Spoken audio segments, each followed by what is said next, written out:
में अब उस संभल की बात जहां 24 नवंबर की हिंसा के बाद तो शांति है, लेकिन अब भी हिंसा वाली आग की इस गर्मी को संभल से लेकर नेताओं के बयानों तक महसूस किया जा सकता है।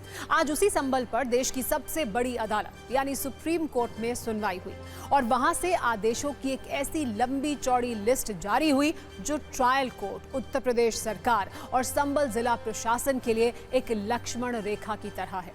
हम सबसे पहले आपको यह बताते हैं कि संभल पर शाही जामा मस्जिद की तरफ से जो याचिका दाखिल की गई थी उस पर सुप्रीम कोर्ट ने क्या आदेश दिया। सबसे बड़ी बात यह कि कोर्ट ने कहा कि मस्जिद की सर्वे रिपोर्ट को सील रखा जाएगा और खोला नहीं जाएगा। कोर्ट ने ट्रायल कोर्ट की सुनवाई पर रोक लगाते हुए यह भी कहा कि निचली अदालत इस केस में 8 जनवरी तक कोई एक्शन न ले। सुप्रीम कोर्ट के चीफ जस्टिस ने यह भी टिप्पणी की कि उन्हें निचली अदालत के आदेश पर कुछ आपत्तियां हैं।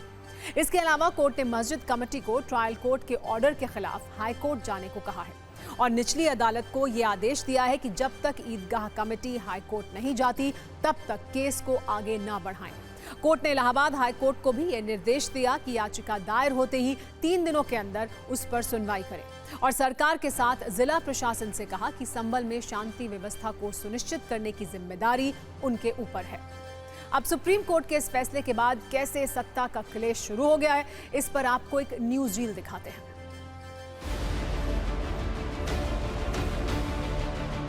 सुप्रीम कोर्ट ने कहा कि आप इस ऑर्डर को हाई कोर्ट में चैलेंज करिए और अगर हाई कोर्ट में चैलेंज करते हैं तो 3 वर्किंग डे के अंदर सुनवाई हो।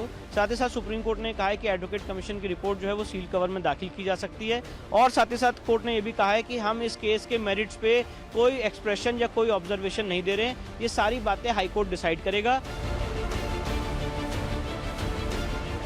एप्लीकेशन देकर टाइम ठीक किया कि हमको जो प्लेनेंट है जिसको कहते हैं याचिका क्या दीजिए, पेटिशन के दीजिए, उसकी कॉपी हमको प्रोवाइड करा दी जाए ताकि हम अपना उस पर स्टेटमेंट दाखिल करेंगे यानी ऑब्जेक्शन दाखिल करेंगे और WS दाखिल करेंगे। न्यायालय के निर्णय का हम सम्मान करते हैं, स्वागत करते हैं और न्यायिक जांच के भी आदेश दिए गए हैं। उच्च स्तरीय जांच भी चल रही है और लाइन ऑर्डर को हम मेंटेन करेंगे। किसी भी स्थिति में शांति व्यवस्था से किसी को खिलवाड़ करने की अनुमति नहीं है। समय आ गया है कि कड़ाई से पालन हो 1991 का, वरना सरकार ने एक टूल बना लिया, सरकार ने एक हथियार बना लिया। सरकार अपनी सारी असफलताओं को छुपाने के लिए ऐसे मुद्दे उठा रही है। ऐसे तत्वों को जो देश में ऐसा वातावरण पैदा करना चाहते हैं बांटने का, उनके लिए रोक लगेगी। ये बड़ा स्वागत योग्य फैसला है। समाजवादी पार्टी लगातार माननीय न्यायालय के आदेशों का उल्लंघन करने वाला कार्य करती है।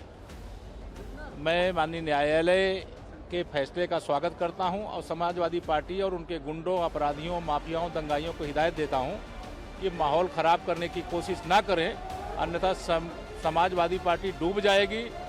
खोजेंगे दूरबीन लेकर के भी तो पता नहीं चलेगा।